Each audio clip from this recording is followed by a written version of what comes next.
الثقة بالنفس بشكل ممتاز في الاستقبال أولا، وبعد ذلك في المرور من جانب محمد حبيل. محمد سالمين اللاعب البحريني الدولي الممتاز، كرة ملعوبة في المكان الخطير، فرصة ملعوبة، جول جول!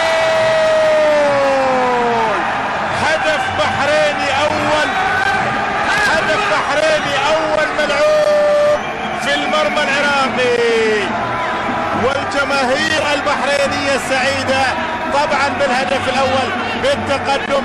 أول أهداف خليجي 19، أول أهداف خليجي 19 المنتخب البحريني. شوف كرة ملعوبة، محمد سالمين لسلمان عيسى لعبد الله عمر، عبد الله عمر يسجل، وبالتالي البحرين تسجل أول أهداف كأس الخليج.